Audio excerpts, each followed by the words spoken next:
Tengah dia baru nak berjalan, tiba-tiba belakang dia ada orang cuit. Assalamualaikum semua, apa khabar? Selamat datang ke Hari Semalam.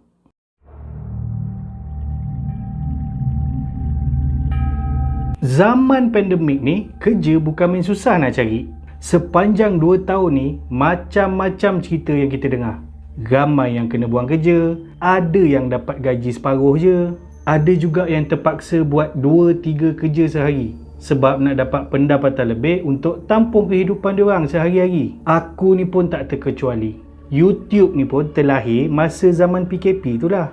Ada yang kerja outdoor, ada juga yang kerja indoor. Untuk yang kerja dalam pejabat, best lah kerja dalam aircon. Tapi kalau yang tak boleh nak kena aircon, kesian juga. Pejabat pula sekarang ni macam-macam jenis, fancy-fancy, canggih-canggih semua. Hiasan dalaman, design dia, susunan atur pejabat tu mestilah yang tenang, yang kondusif lah bagi kata orang.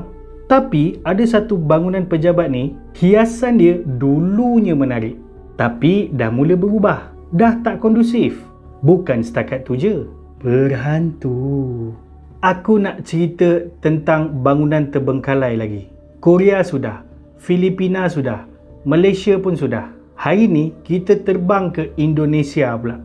Aku nak cerita pasal satu bangunan pejabat yang dah terbengkalai selama 14 tahun. Tak ada orang dah dalam pejabat tu, kosong. Kau nak dengar ke?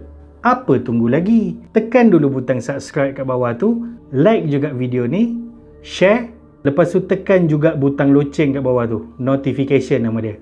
Kalau dah, aku dah boleh mula cerita. Duduk diam-diam.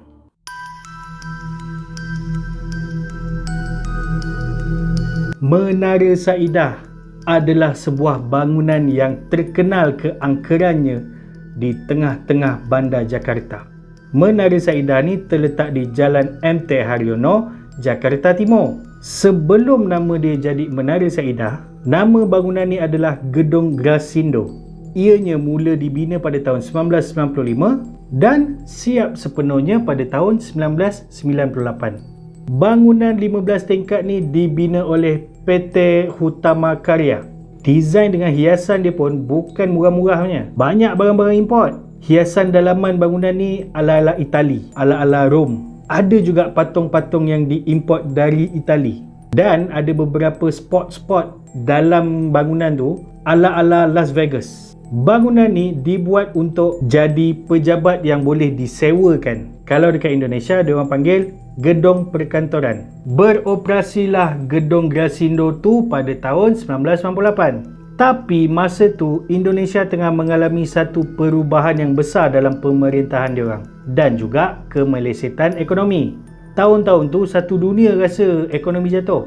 Bangunan tu pun dilelong. Pemilik baru bangunan tu adalah Saidah Abu Bakar Ibrahim. Lepas dia beli, dia renovate dan tambah lagi beberapa tingkat. Jadinya, bangunan tu dah ada 28 tingkat. Dari 15, jadi 28 tingkat. Dan diganti nama, jadilah Menara Saidah. Sebab ambil daripada nama pemilik baru bangunan ni, Saidah Abu Bakar Ibrahim tadi tu. Pada tahun 2001, bangunan tu beroperasi kembali dengan nama yang baru, Menara Saidah. Syarikat-syarikat yang pernah sewa pejabat di situ pun masuklah balik, termasuklah beberapa syarikat baru. Dah ada banyak tingkat kan sekarang, dah boleh letak banyak office. Namun pada tahun 2007, Menara Saidah dah mula ada masalah. Masalah dia pula bukan kecil-kecil punya masalah. Bangunan tu sengit, dah mula condong. Sebab bahagian dasar, bahagian bawah besi kat bawah tu tak dapat nak tampung berat bangunan tu. Ada yang cakap sebabkan diorang tambah tingkat tu lah, jadi bangunan tu tak stabil. Ada pula yang cakap bangunan tu memang daripada mula-mula buat pun sebenarnya memang tak kuat, memang tak stabil. Besi-besi yang dekat bawah ceracak dalam-dalam tu memang tak kuat nak tampung bangunan tu. Tapi entahlah, macam-macam cerita yang keluar. Dah dapat tahu macam tu, penghuni-penghuni, penyewa-penyewa bangunan tu pun apa lagi? Cabut.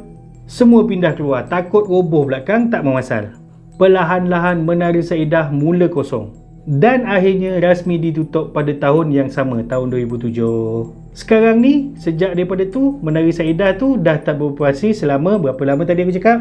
14 tahun. Sejak 2007 tu, Menara Sa'idah ni dah mula jadi tumpuan. Bak kata orang Indonesia, tempat tu dah jadi wisata horor. Tempat lawatan untuk orang-orang yang berjiwa kental. Dan menjadi tumpuan YouTuber horor dekat Indonesia buat konten dekat dalam tu. Mulalah banyak cerita yang tersebar mengenai Menara Sa'idah tu.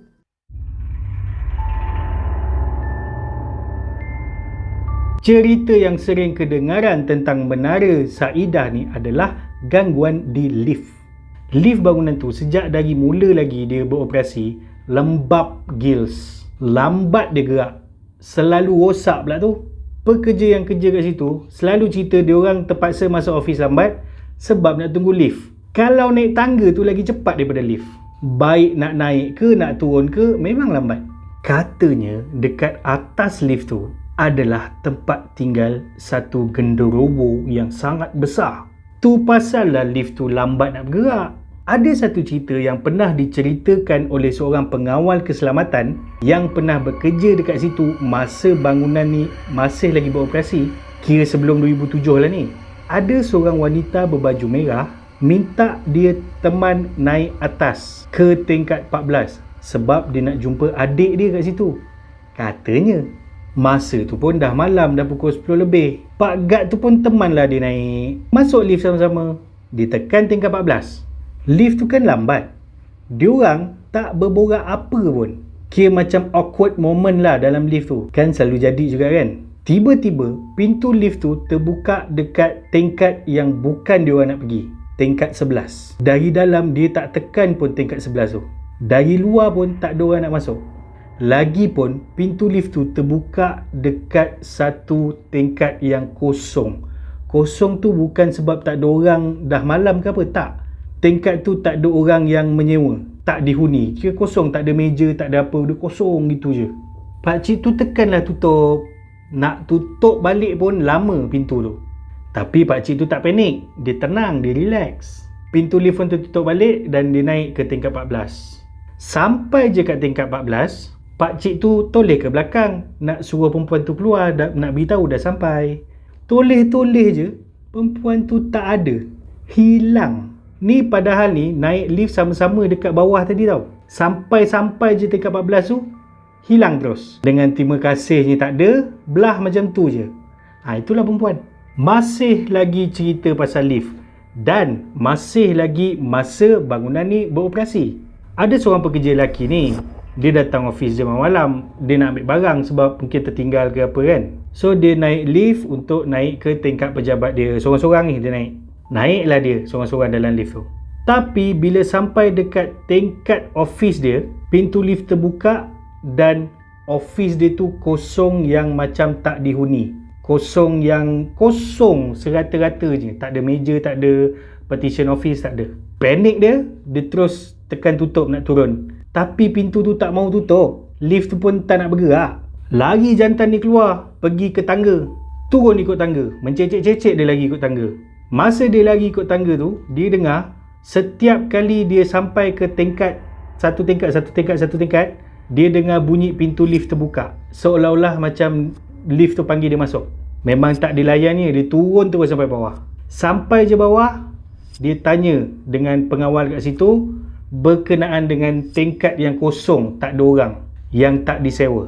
Pengawal tu kata, masa tu semua tingkat dah diisi dengan penyewa daripada beberapa company lah. Penuh sebenarnya, tak ada satu tingkat pun yang kosong. Selain tu, ingat tak wanita baju merah yang Pak Gad tadi jumpa?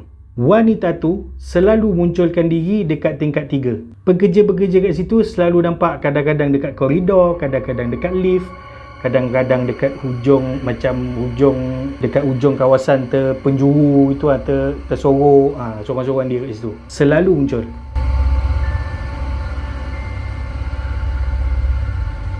Satu lagi cerita yang diceritakan oleh pengawal keselamatan yang lain, satu hari dia ni nak jalan-jalan keliling ke bangunan tu. Sebab yelah pengawal kan. Dah lepas dia check kawasan luar, dia nak pergi kawasan basement. Dia masuklah basement. Basement dah malam kosong. Tapi dia rasa macam ramai gila orang. Dia rasa macam sesak nafas. Dia teruskan juga check sikit satu-satu, tengok kat situ ada apa-apa kan. Bila dah habis check, dia pun nak keluar lah daripada basement tu, nak naik balik. Tengah nak naik, dia dengar ada suara yang panggil nama dia. Suara tu sangat jelas. Basement kan jenis yang bergema. So suara dia macam garau. Dia toleh, tak ada orang.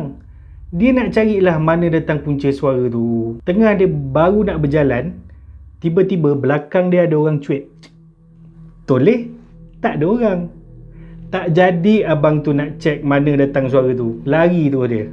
Kejadian misteri juga selalu dialami oleh penduduk sekitar.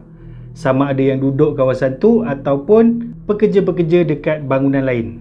Lepas 2007, lepas bangunan ni dah terbiar, dah terbengkalai, ada beberapa orang nampak bila malam diorang nampak beberapa tingkat pejabat dekat situ terang menderang. Dia bukan terang cahaya lilin ke apa, tak. Dia memang lampu yang terbuka. Sedangkan dah tak ada elektrik dah untuk bangunan tu. Dah terbiar kan, dah terbengkalai.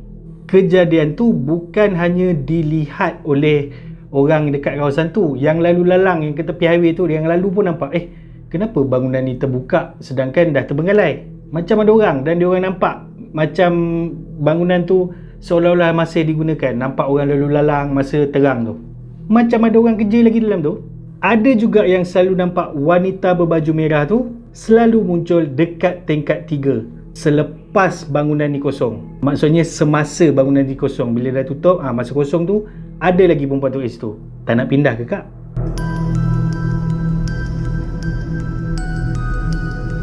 Ada sekumpulan pemuda yang pernah masuk ke Menara Saidah ni. Biasalah berani sangat. Dia orang masuk pun sebab nak buat wisata horor tu lah. Masa tengah jalan-jalan, dia orang nampak ada keranda lama yang terbiar dekat dalam lift terletak macam tu. Dan dia orang nampak ada kelibat bayang perempuan keluar daripada keranda tu. Dia macam lari laju, macam seolah-olah tak nak ada orang nampak dia ada kat situ. Yang pasal keranda ni pun, penduduk kat situ pun selalu nampak ada, tiba-tiba ada keranda je dekat tingkat 3 tu.